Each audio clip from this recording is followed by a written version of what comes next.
Just wanted to double check. Okay. It's great to see everyone in person. This paper was fun to write and definitely a learning experience for me.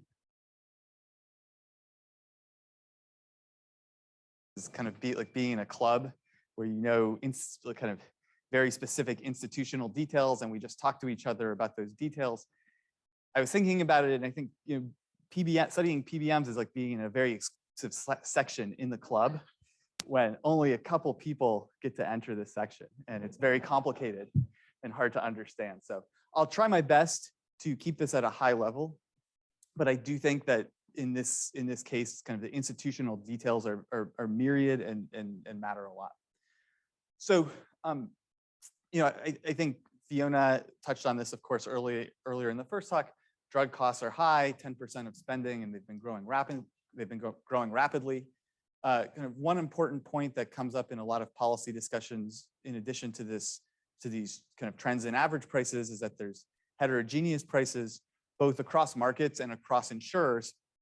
That, I think, gives policymakers and economists some ammunition when they're thinking about, well, what's going on kind of in the vertical supply of these drugs in terms of the vertical relationships between manufacturers, PBMs, and insurers that causes the prices to be heterogeneous across these markets and across these different insurers. Is there something that we can do to kind of help grapple with these costs via kind of regulation of this part of supply? Okay, so what I'm going to talk about is going to focus on the role played by pharmacy benefit managers. I'll give a little more detail on kind of exactly what they do as we go through the talk. But the way I'm going to be thinking about it today is actually a very simplified representation of what they do, which is they act as an intermediary in between drug manufacturers and insurers.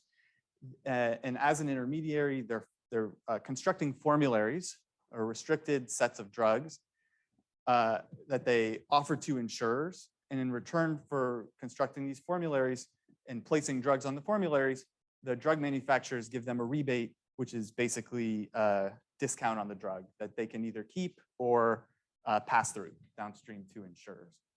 And so some of the policies that are discussed in this space include things like regulation of what must be on a formulary, or kind of things related to drug access. There's potential regulation related to rebate pass-through all the way to downstream insurers. Of course, broader drug pricing regulation, like we talked about earlier. And then this is a big topic in the antitrust policy debate, especially in regards to the vertical relationships between PBMs and insurers, which is what I'm going to be focusing on here. So I will talk about the papers in the literature. It's kind of I think of it as a really young literature in the sense that there aren't too many papers. The ones that are there are really thinking about some very basic fundamental questions. And I'm going to kind of try to give a sense of what I think are some paths forward on a couple of dimensions to make progress in this space. So this just gives you a sense of why policymakers might be concerned about the vertical relationships and the market structure in this space. There's kind of a couple things going on. First, the concentration in this space is high. Kind of taking this chart that's looking at kind of broad market shares on a national basis, you see that the big three PBMs, Caremark, Express Scripts, and Optum Rx, account for about 80% of market share. So the C3 is very high.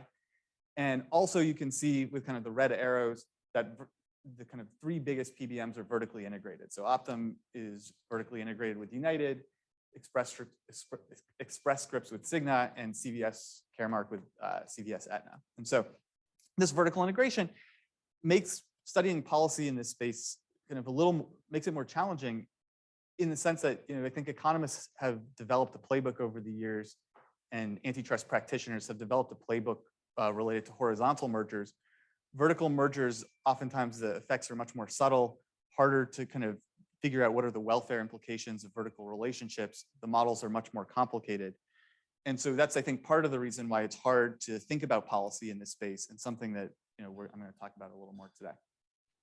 So this kind of, I talked about this a little bit up front. I think this is just to kind of give you a very kind of broad, high-level sense of how in this paper we're thinking about the structure of kind of supply here. we're going to be thinking about drug manufacturers. Drug manufacturers have relationships with PBMs. A manufacturer might have a relationship with multiple PBMs, or they might have a relationship with one PBM.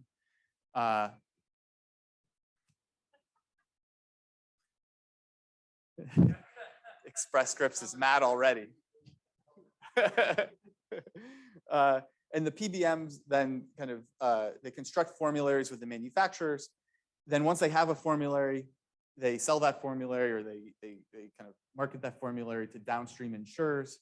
The insurers are essentially accepting a restricted formulary in return for lower costs, lower drug prices.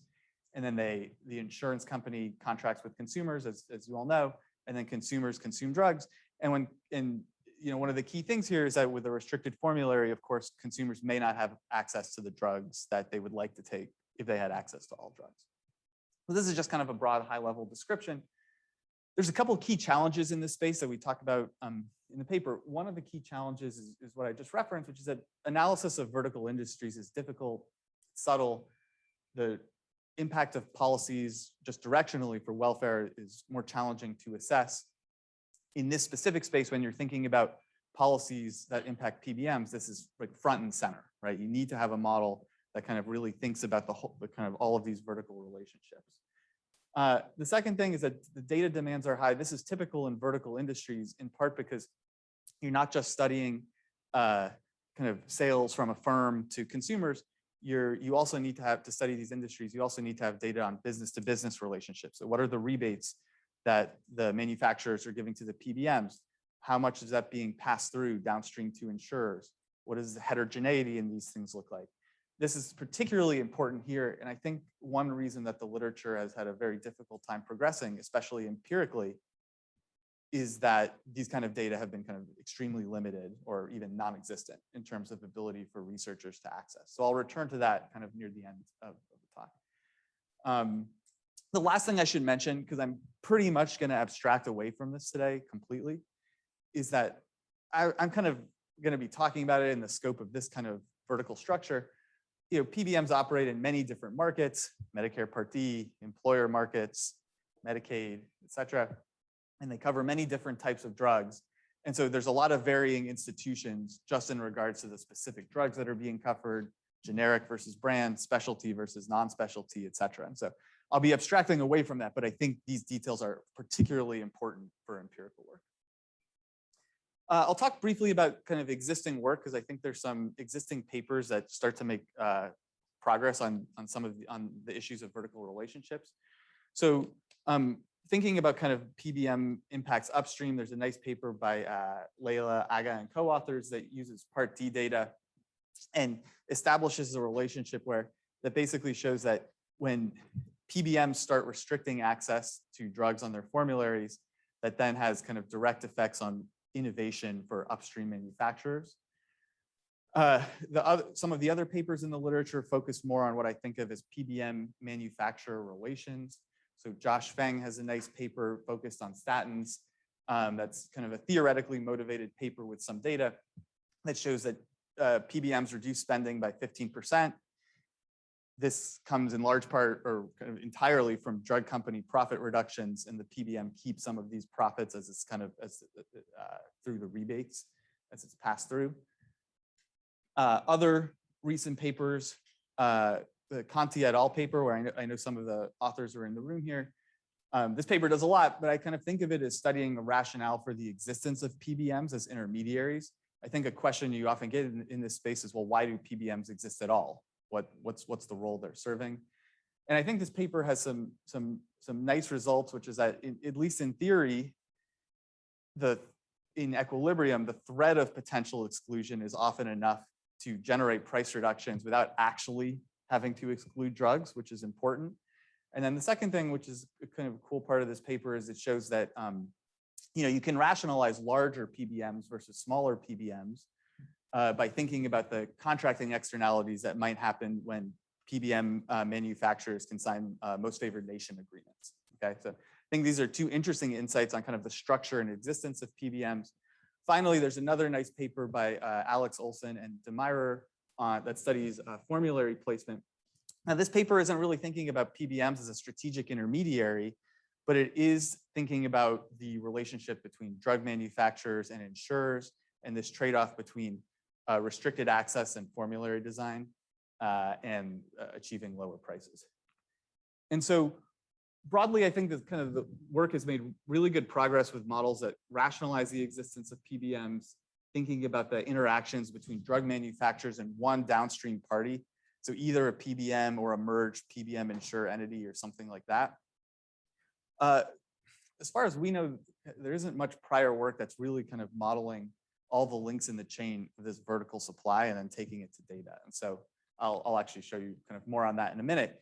But I think that's actually particularly important for thinking about the vertical relationships between insurers and PBMs, right? If you want to think about the impact of a vertical merger, we think it's especially important to kind of be modeled to model the interactions throughout the chain that I showed you in the prior chart. Now there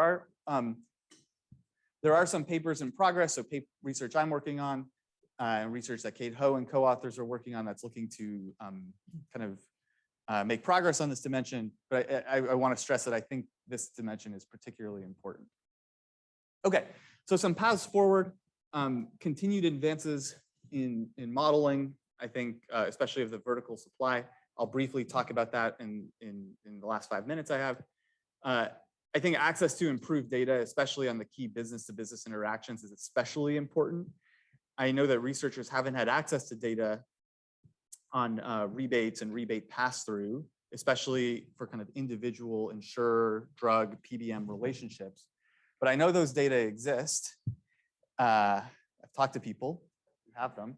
And I think that even though they're hard to get, there's potentially some scope to gain access to these data, especially if there could be kind of some partnership or regulation that makes these data available on a selected basis to researchers or something like that. Craig and Fiona have a nice paper from years ago talking about some of the potential difficulties, for example, if you want to publicly release this information. And I think that is very important potentially in this market. Okay, so in the last 5 minutes, I'll kind of just briefly give an illustrative example that we flesh out in more detail in the paper. And this example is from kind of ongoing work that I'm working on with Zarek, who's in the room, and Catherine Chi, who's a student at Berkeley. And what this example is kind of highlighting, and it's intending to highlight in the paper, is just what are some potential conclusions or lessons you can learn from actually seriously kind of modeling the whole vertical structure, and then hopefully in the future actually matching this to data if you can gain access to this better kind of data. So what we're doing is we're assuming a market structure that looks like this. One of the key assumptions we're making in the market structure, which some of the prior papers have made as well, is for now we're assuming a monopoly PBM in the middle, competing drug manufacturers within one class, competing insurers and consumers. The insurers are differentiated in terms of, for example, a kind of brand parameter or some other source of differentiation. The drugs are differentiated potentially for consumers. The PBM is the intermediary, and then consumers consume drugs. So here in the model, we have 4 things going on. First, the PBM and the manufacturers negotiate. They figure out which one of the 2 drugs are going to be included in a restricted formulary that the PBM is forming, and at what price. The step 2 in the model is the PBM insurer negotiations. Do you accept or reject the formulary as an insurer, and how much of the rebate to share? I think in kind of what we're working on modeling this step, the interactions between the PBM and insurer is the focus. And I think that's important for thinking about these vertical relationships. And then this is contingent on competition in the downstream insurance market, and then consumers choosing their drugs. And so, today I'm obviously not going to go into much more detail on exactly what we're doing, but the key thing here is to kind of simultaneously model all these things and think about the solution concept. And we're doing it as a function of kind of a range of different micro foundations that you would expect, including things like bargaining leverage for the PBM relative to the insurer, et cetera. So in the interest of time, I'll just I'll kind of just show you a couple things. One of the things we're using the model to solve for kind of conceptually right now, I should be clear, is 2 things that we're doing with the model are investigating the impacts of vertical integration, where we allow for a vertical relationship between the PBM and one of the insurers. The second thing we're doing is thinking about the impact of drug access regulation that essentially that kind of stipulates minimum required cost sharing by the insurer for certain drugs, okay? And we do this and we show kind of comparative statics with respect to all of these different underlying micro foundations. So how substitutable are the drugs? What's the bargaining leverage between these firms, et cetera. Now, this is a conceptual paper that we're working on, and that's what we talk about in the Stigler conference paper as well. In practice going forward, of course, what we want to do is kind of gain access to these better data sets and really put numbers on these things. Okay, so I'll kind of, in the interest of time, I'll just kind of give an example of some of the things that the model can show. I think perhaps kind of one of the more interesting things that we're looking at is the impact of vertical integration. And this is, I certainly don't expect you to understand everything that's going on in this slide without reading the paper. But what this chart is showing is basically the impact of downstream gain in equilibrium between the two insurers and the one PBM. The top case is the case where there's no vertical integration. The bottom case is the case where there's vertical integration. And here the first two numbers in kind of both kind of equilibrium outcomes, which is where the formulary is accepted, the restricted formulary is accepted by both downstream MCOs, is that when you have vertical integration, the vertically integrated insurer, which is insurer one in the matrix below, their premium, kind of given the underlying parameters we've set up, actually goes down by about 5%. The premium for the excluded rival goes up, and the rebate that's being shared with the excluded rival from the vertical contract is going down. And so, we can't go into too much detail today, of course, but I think one of the interesting things is that this kind of model if you have the right underlying micro foundations, it can give you insights on things like foreclosure of rivals, kind of downstream insurance rivals, raising rivals' costs, which you can see directly by the fact that the rebate being passed through to the second excluded insurer is now lower, et cetera. So this is just an illustrated example. We flesh this out more in the paper. The other thing we do is we kind of look in the paper is we look at comparative statics with respect to some of the underlying parameters. I'll leave that for you to look at in the paper. One of the key things we're looking at there is if you vary the bargaining leverage downstream between the insurer and the PBM, what is the impact of vertical integration on key outcomes like insurance premium, insurer profits, drug use, et cetera. Okay, so this is just an example, but the reason to bring this to kind of show you this is to kind of provide an example of ways that I think, at least in a modeling sense, we can make progress thinking about these kind of vertical relationships. Okay, I'll close with this and maybe one more slide.